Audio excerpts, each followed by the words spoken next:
Tutorial mata kuliah, Tindak Pidana Korupsi. Topik kedua dari 75 topik.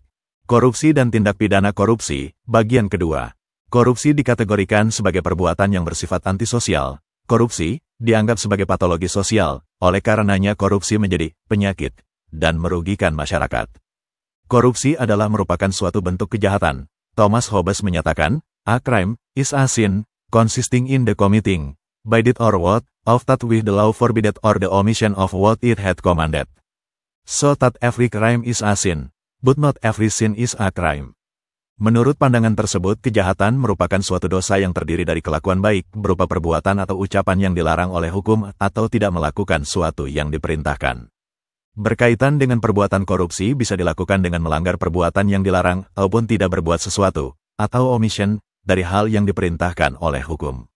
Menurut Henry Campbell Black dalam Black's Law Dictionary, korupsi dimaknai sebagai perbuatan yang dilakukan dengan maksud untuk memberikan suatu keuntungan yang tidak sesuai dengan kewajiban resmi dan hak-hak dari pihak-pihak lain, secara salah menggunakan jabatannya atau karakternya untuk mendapatkan suatu keuntungan untuk dirinya sendiri atau untuk orang lain, bersamaan dengan kewajibannya dan hak-hak dari pihak lain.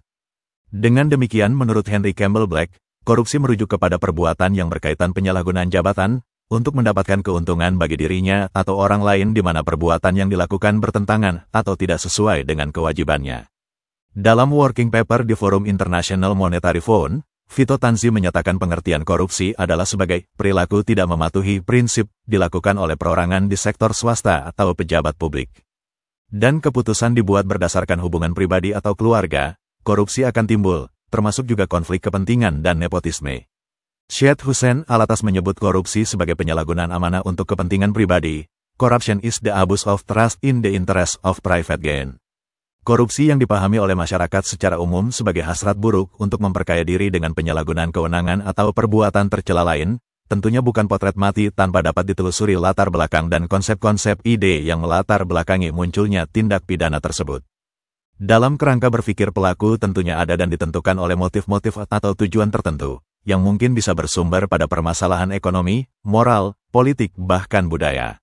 Secara yuridis pengertian korupsi, baik arti maupun jenisnya telah dirumuskan di dalam Undang-Undang Nomor 31 Tahun 1999 tentang Pemberantasan Tindak Pidana Korupsi, JO Undang-Undang Nomor 20 Tahun 2001 tentang perubahan atas Undang-Undang Nomor 31 Tahun 1999 tentang Pemberantasan Tindak Pidana Korupsi dan undang-undang sebelumnya yaitu Undang-Undang Nomor 3 Tahun 1971.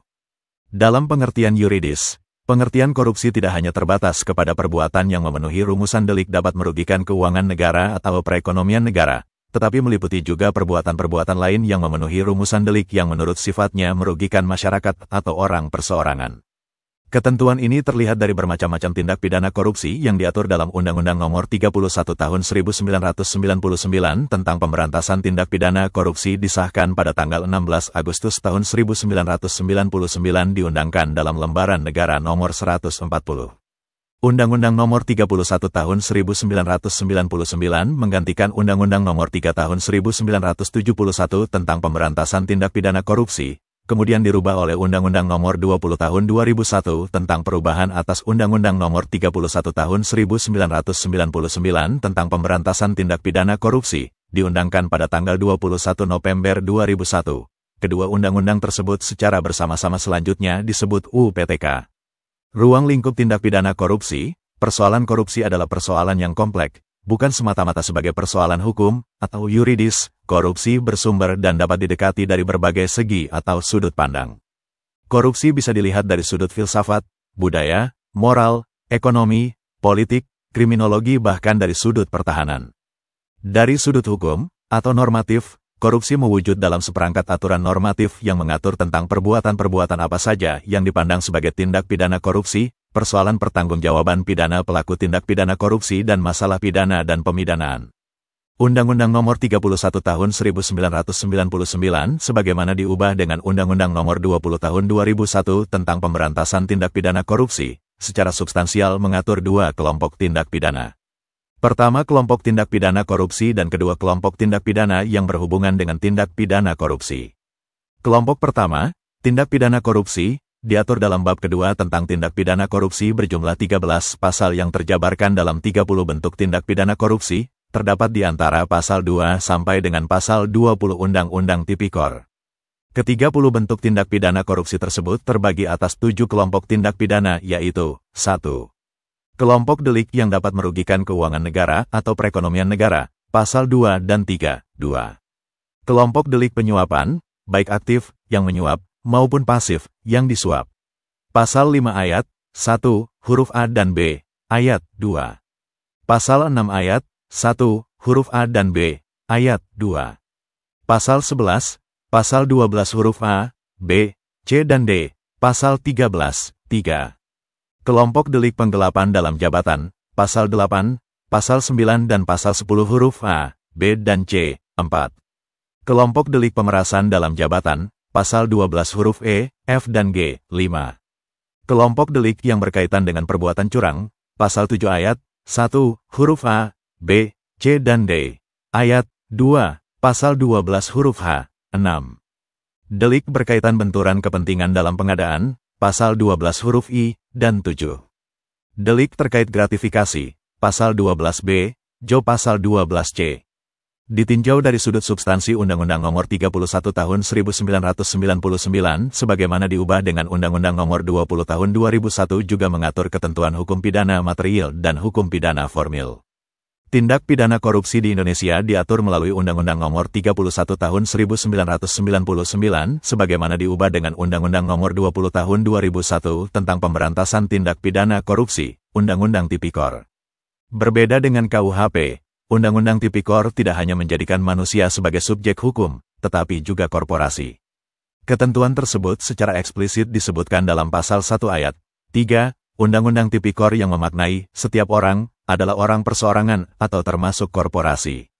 Perihal penuntutan dan penjatuhan pidana dapat dilakukan terhadap korporasi dan atau pengurusnya. Apabila tuntutan pidana dilakukan terhadap suatu korporasi, maka korporasi tersebut diwakili oleh pengurus. Alatas dalam buku karya Hairudin, Syaiful Ahmad Dinar, dan Syarif Fadila yang berjudul Strategi Pencegahan dan Penegakan Hukum Tindak Pidana Korupsi, mengembangkan korupsi menjadi 7 tipologi, yaitu 1. Korupsi transaktif, yaitu korupsi yang terjadi atas kesepakatan di antara seorang donor dengan resipien untuk keuntungan kedua belah pihak. 2. Korupsi ekstortif, yaitu korupsi yang melibatkan penekanan dan pemaksaan untuk menghindari bahaya bagi mereka yang terlibat atau orang-orang yang dekat dengan pelaku korupsi. 3. Korupsi investif, yaitu korupsi yang berawal dari tawaran yang merupakan investasi untuk mengantisipasi adanya keuntungan di masa datang. 4. Korupsi nepotisik, yaitu korupsi yang terjadi karena perlakuan khusus baik dalam pengangkatan kantor publik maupun pemberian proyek-proyek bagi keluarga dekat. 5. Korupsi otogenik, yaitu korupsi yang terjadi ketika seorang pejabat mendapat keuntungan karena memiliki pengetahuan sebagai orang dalam insider information tentang berbagai kebijakan publik yang seharusnya dirahasiakan. 6. Korupsi suportif, yaitu perlindungan atau penguatan korupsi yang menjadi intrik kekuasaan dan bahkan kekerasan. Dan 7. Korupsi defensif, yaitu korupsi yang dilakukan dalam rangka mempertahankan diri dari pemerasan. Review pengertian korupsi, menurut Subekti dan Citro Sudibyo, korupsi adalah korupsi, perbuatan curang, tindak pidana yang merugikan keuangan negara. Menurut Vito Tanzi, pengertian korupsi adalah sebagai perilaku tidak mematuhi prinsip dilakukan oleh perorangan di sektor swasta atau pejabat publik. Menurut Syed Hussein, penyalahgunaan amanah untuk kepentingan pribadi, corruption is the abuse of trust in the interest of private gain. Itulah materi topik kedua tutorial mata kuliah tindak pidana korupsi. Channel ini bermanfaat khususnya bagi mahasiswa Indonesia atau yang ingin menambah wawasan. Video tutorial dituturkan dan disubtitelkan agar dapat ditonton, dibaca sambil didengarkan. Jangan khawatir jika belum langsung paham. Untuk pemahaman yang lebih baik, putar dan dengarkan video ini berulang-ulang. Subscribe dan like, agar Anda mendapatkan update tutorial lainnya. Bagikan juga link video ini, agar teman lain juga mendapatkan manfaat channel ini. Terima kasih. Sampai jumpa.